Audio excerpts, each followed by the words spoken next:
Sa gitna ng pag-uulan, nasunugan ang tinatayang 300 pamilya sa barangay Alabang, Muntinlupa City. Iniimbestigahan ng Bureau of Fire Protection ng sunog na posible raw sinadya ng residenteng lulong sa droga. Ang mainit na balita, hatid ni Jamie Santos.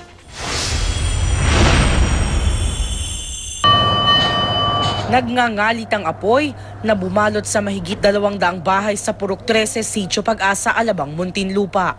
Dahil pawang gawa sa light materials ang mga bahay, mabilis na kumalat ang apoy, kaya naman itinaas ng BFP sa Task Force Charlie ang sunog.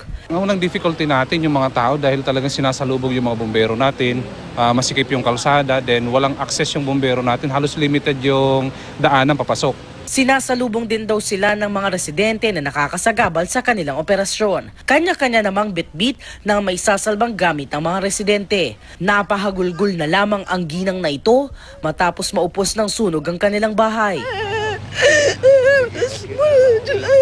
Wala raw siyang naisalba sa kanilang mga gamit, kundi ang kanyang pinakatatanging yaman na mga apo. Galit na galit ito sa isang kapitbahay na siya umanong may gawa ng sunog. Wala po kami nakuha ang gamit. Ubos ka kasi katabing bahay lang namin po yung ng sunog.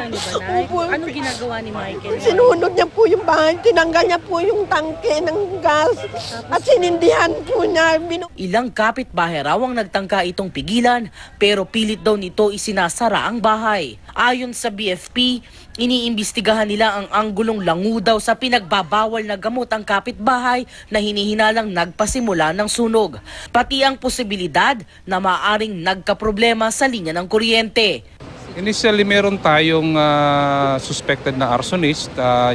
Due for interrogation pa ito, so i-validate pa natin yung report based on the account of the witnesses. Tinatayang aabot sa humigit kumulang 200 bahay o 300 pamilya ang naapektuhan ng sunog. Aabot din daw sa 1.5 million pesos ang halaga ng pinsala. Hawak na ng mga otoridad at iniimbestigahan ang sinasabing may gawa ng sunog.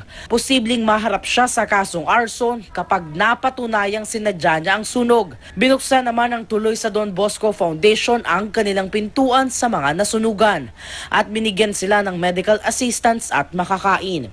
Jamie Santos, GMA News.